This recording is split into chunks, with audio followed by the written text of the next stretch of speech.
తెలంగాణ రాజకీయ పార్టీలను జర్నలిస్టులను టార్గెట్ చేసుకుని పవన్ కళ్యాణ్ లొల్లికి దిగడం వెనుక మతలబేంటి? యథావిధిగా ఆయన సినిమాటిక్ హావభావాలు, గొంతెత్తి అరవడం లాంటి వ్యవహార శైలి ఏ విధంగా అర్థం చేసుకోవాలి?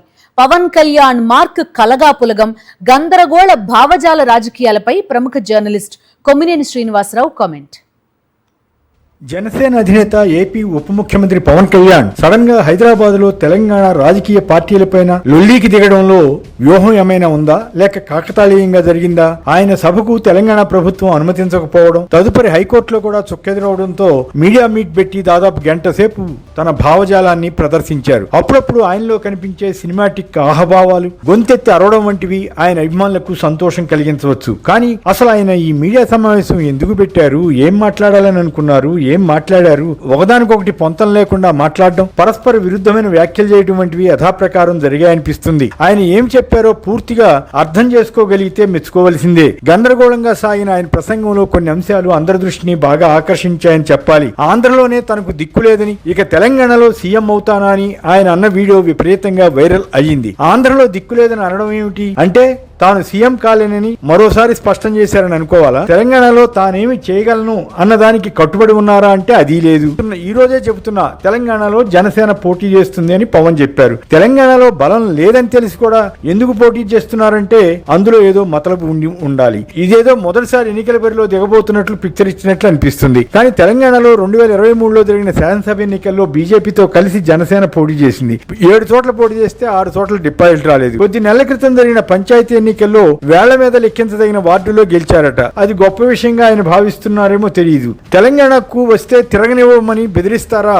ఇది మీ అయ్య జాగీరా అని పవన్ ప్రశ్నించారు. నిజానికి ఇక్కడ ఎవరు తిరగనివ్వమని ఎవరు చెప్పారో మరి తెలియదు. దానికి జవాబుగా మంత్రి పొన్నం ప్రభాకర్, అవును ఇది మా అయ్య జాగీరే, తెలంగాణ ప్రజల జాగీరే అంటూ ఘాటుగా బదిలిచ్చారు. ఇదంతా డైవర్షన్ రాజకీయమా అన్న చర్చ జరుగుతోంది. తన 10 ఎకరాల పొలం కోడి చెరువులో ఉందన్న ఆరోపణపై పవన్ నేరుగా స్పందించి అందులో తప్పు జరిగిందా లేదా, తెలిసి కొన్నారా తెలియక కొన్నారా, కొందరు జర్నలిస్టులు ఆరోపిస్తున్నట్లుగా నిషేధిత జాబితా నుంచి ఆ ప్రదేశాన్ని తొలగించడం నిజమా కాదా, 10 ఎకరాల భూమిని ఒకేసారి కాకుండా 3 ఎకరాల చొప్పున విడతల వారీగా మ్యుటేషన్ చేయించుకోవడంలో ఉన్న రహస్యం ఏమిటి, అక్కడ బోర్ వేయడం గానీ ఫెన్సింగ్ ఏర్పాటు చేయడంపై గానీ పవన్ కళ్యాణ్ వివరించి జర్నలిస్టుల వాదన అసంబద్ధమని రుజువు చేసి ఉంటే ఆయనకు మంచి పేరు వచ్చేది. అలా కాకుండా తన భూమి చెరువులో ఉందని తేలితే ప్రభుత్వం స్వాధీనం చేసుకోవచ్చని ఆయన అన్నారు. ఇది కొంత నయమే అయినప్పటికీ ఈ సందర్భంలోనే ముఖ్యమంత్రి రేవంత్ ఉద్దేశించి ఆయన చేసిన వ్యాఖ్యలు గమనించదగినవిగా ఉన్నాయి. రేవంత్ అంటే తనకు ఇష్టమని, గౌరవం అని ప్రత్యేకంగా చెప్పవలసిన అవసరం ఏమి ఉంది? మర్యాద ఇవ్వడం తప్పు కాదు. కోడి చెరువు ప్రస్తావన సమయంలో ఈ మాటలు నేసరికి ఇదేదో మ్యాచ్ ఫిక్సింగ్ ఏమో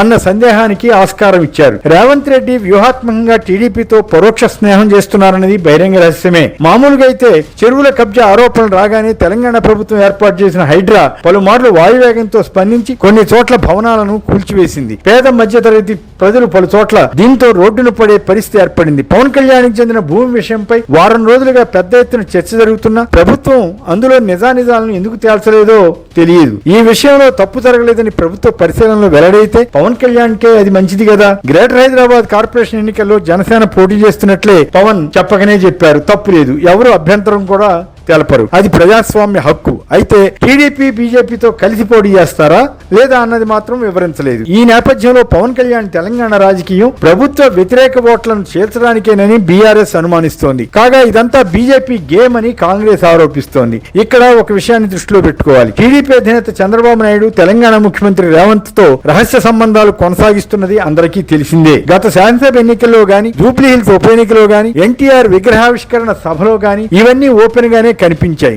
చంద్రబాబును కాదని పవన్ కళ్యాణ్ తెలంగాణలో సొంత రాజకీయం చేస్తారని ఎవరు అనుకోవడం లేదు. బహుశా ఆయనకు చెప్పే పవన్ ఇక్కడ ఈ మీడియా మీట్ పెట్టి ఉండవచ్చు అన్న అభిప్రాయం పలువురిలో ఉంది. ఒకవేళ చంద్రబాబు హైదరాబాద్ ఎన్నికల్లో బీజేపీకి మద్దతు ప్రకటించాల్సి వస్తే అప్పుడు రేవంత్ రెడ్డి ఇరుకుని పడతారు. తెలంగాణలో టీడీపీ బలపడేందుకు పనిచేస్తామని వర్కింగ్ అధ్యక్షుడు లోకేష్ చెప్పడం కూడా గమనించదగిందే. వీరు కాంగ్రెస్ కు మేలు చేయడానికి వ్యూహరచన చేస్తున్నారా, లేక ప్రధాని మోడీ ఆశించినట్లు బీజేపీకి ఉపయోగపడాలని అనుకుంటున్నారా అన్నది తేలవలసి ఉంది. ఉంది. ఈ ప్రక్రియ ఎలా జరిగినా బీఆర్ఎస్ ను దెబ్బకొట్టే వ్యూహమే ఉండవచ్చున్నది పలువురి అంచనా. ప్రస్తుత పరిస్థితుల్లో హైదరాబాద్ లోనే చంద్రబాబు, పవన్ కళ్యాణ్ల వ్యక్తిగత ప్రయోజనాలు అధికంగా ఇమిడి ఉన్నందున కాంగ్రెస్ కు నష్టం చేసే పని వీరు చేయకపోవచ్చు. ప్రొఫెసర్ నాగేశ్వర్ అంశాన్ని కూడా పరోక్షంగా పవన్ మాట్లాడారు. కానీ అదేమీ అర్థవంతంగా లేదని చెప్పాలి. తానేమో అనేక అంశాలను ఎలాంటి ఆధారాలు లేకుండా మాట్లాడతారు. నాగేశ్వర్ రాజకీయ వ్యాఖ్యలపై జనసేన వారితో కేసులు పెట్టించడం పవన్ పై తెలంగాణలో తీవ్ర వ్యతిరేకత పెంచింది. ఈ నేపథ్యంలో దానిపై వివరణ ఇవ్వడానికి ప్రయత్నించినట్లుంది. తానెప్పుడూ కేసీఆర్ ని ఏమీ అనలేదని ఆయన చెప్పడంపై కూడా విమర్శలు వచ్చాయి. గతంలో కేసీఆర్ ను ఉద్దేశించి తాట తీస్తానని పవన్ అనడం, అందుకు ప్రతిగా కేసీఆర్ మరింత ఘాటుగా వ్యాఖ్యానించిన వీడియోలు సోషల్ మీడియాలో ప్రత్యక్షమయ్యాయి. ప్రాంతీయవాదం ఉగ్రవాదం కంటే ప్రమాదమని పవన్ అన్నారు. ఆయనది ప్రాంతీయ పార్టీనా కాదా అన్నది చెప్పాలి. అసలు ప్రాంతీయవాదంతోనే పుట్టిన తెలుగుదేశం పార్టీతో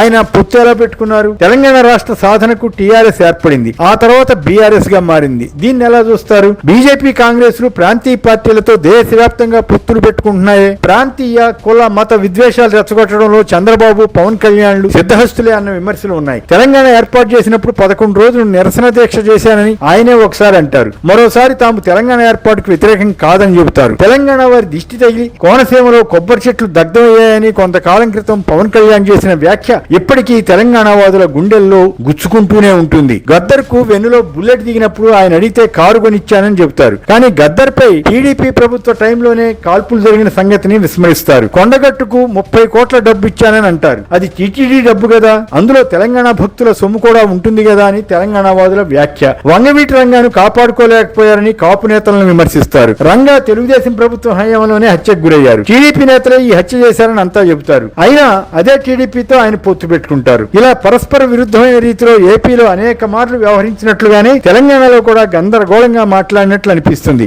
తద్వారా తెలంగాణ రాజకీయాన్ని కలగా పులగం చేయడం లక్ష్యంగా పవన్ పనిచేయడం ఆరంభించారా అన్న సందేహం వస్తుంది.